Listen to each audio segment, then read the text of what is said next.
Hey, what's up? Welcome back to Voth Quality Creative. After getting the shed in place, I put a few roof shingles in certain spots to make sure the shed was level and had positive contact points. The fact that I could walk through this structure was pretty nice. Now it was time to make the doors. I had made one door off camera to make sure everything fit well and was accurate. And then it was time to make the second door.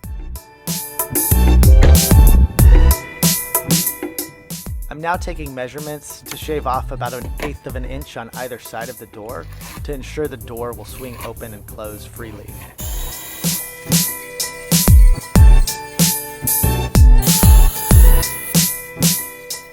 Once that was done, I could get accurate measurements and make a frame structure that I could secure the door panel to.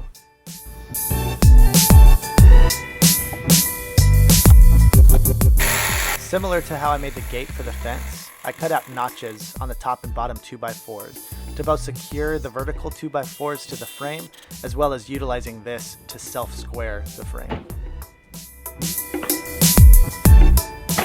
Then I collected measurements for those vertical 2x4s.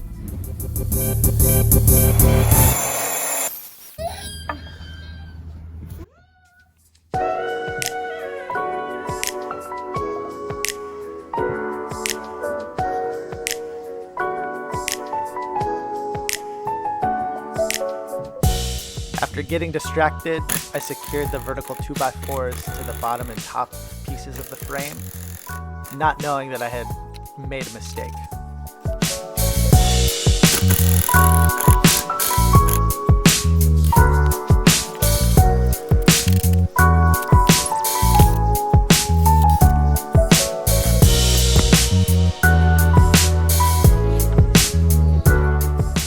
And here I'm realizing my mistake. I forgot to cut down the door panel to the correct size and needed to adjust the frame as well. So off camera, I'm making those cuts and correcting my mistake. And my kids are also double checking all of my measurements.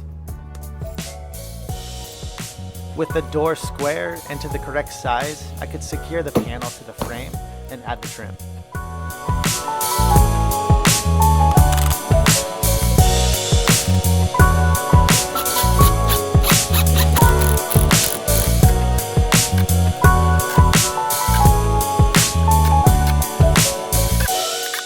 I could then flip the door over and add some support braces.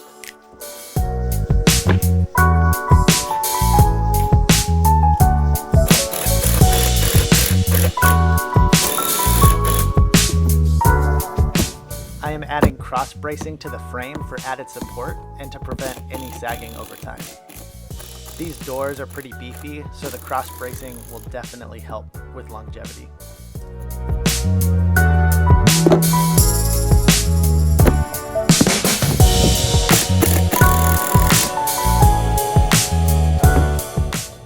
Once the frame structure was complete, I could flip the door over and start adding the trim.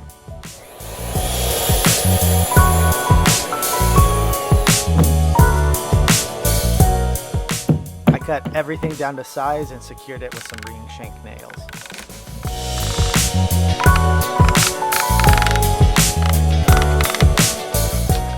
The trim will provide some detail as well as hiding the screws that secure the door panel to the frame. After caulking, I could then paint the doors to match the rest of the shed.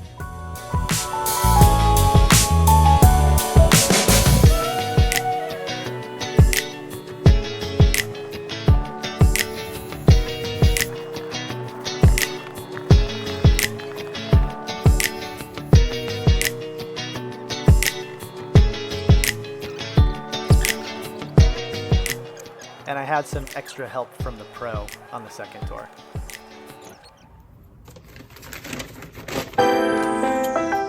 After letting both doors dry, I could then secure the hinges.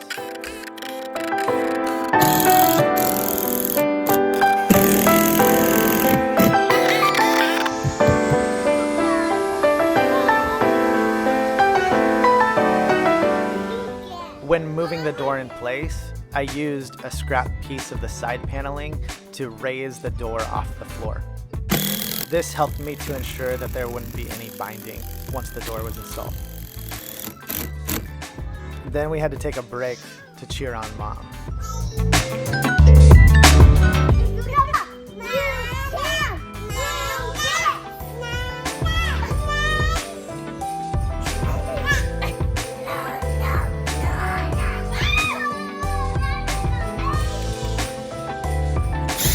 I then started adding a door latch to this side of the shed.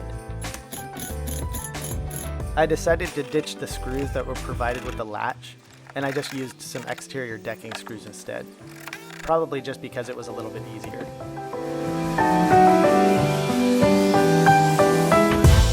I could then repeat the same process with the front door.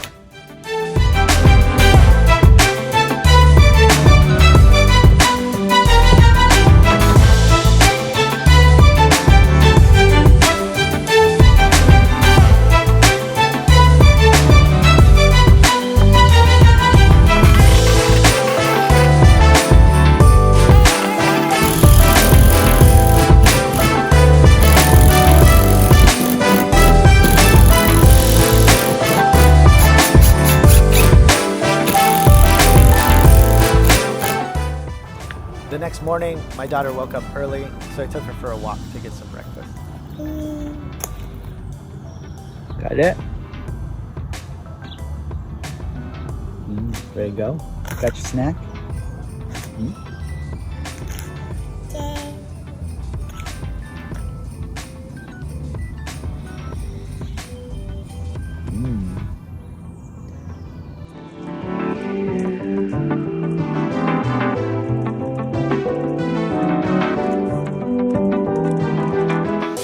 Now it was time to install the roof. All the research that I had done regarding roofs showed that it's all about layering. I started with the lowest drip edge first. Once that was secured, I could lay down the roof tar paper. I secured the tar paper with plastic cap roofing nails. I started by tacking down the roofing paper with a couple nails at first to hold it in place, and then I could go about every 6 inches to hold down the rest.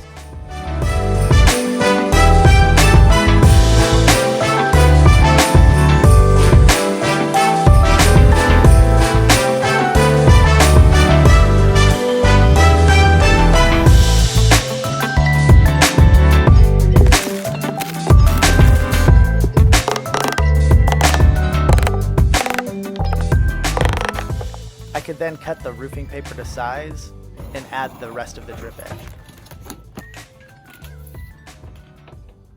I then started cutting the drip edge to size. Looking back, I should have matched the angle of the roof, but lesson learned. Overall, I would say it's not too bad for my first roof. With all of that prep work done, I could then start installing the shingles.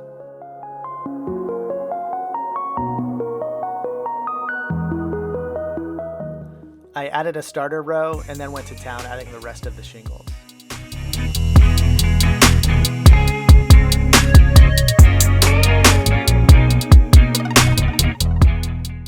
I offset them for an overlap before sending the roof nails home.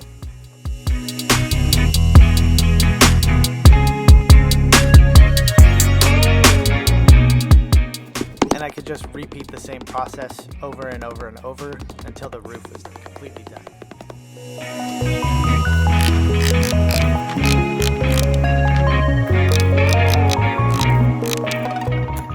When cutting the roof shingles down to size, I had a really dull blade, and I definitely do not recommend that. I couldn't find any of my replacement blades, and the roof was getting really hot, so I decided just to move forward. This left a pretty gnarly edge, but got the job done with some brute force. For the last row of shingles, I just used the cutoffs from the starter row when I first started installing the roof. And here's that dull blade again. Can you tell I'm not a professional?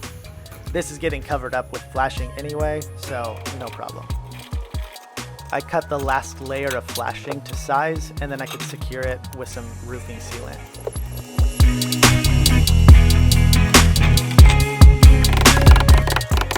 After securing the flashing with roofing nails, I then decided to put roofing sealant over the nail heads. I have seen it suggested to just leave the nail heads exposed, but I didn't want them to rust over time. And with that, the roof and shed were pretty much complete.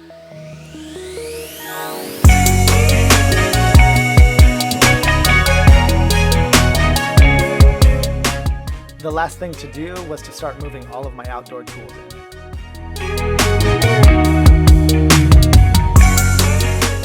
I have been using this shed for several months now and have made some adjustments and some improvements. Some of the adjustments have been shelving and storage. I also added this door handle so that I could open the shed from the inside. One of the improvements was waterproofing so that no water would come in the exposed areas of the door. I've also added ramps to both doors to allow getting tools more easily. I've added some custom hooks for some of the electric yard tools too. And I built this shelf to keep all of the chemicals and fertilizers away from my kids. Now that the shed is complete, it's been really nice to get some more floor space in the garage. Thanks for watching.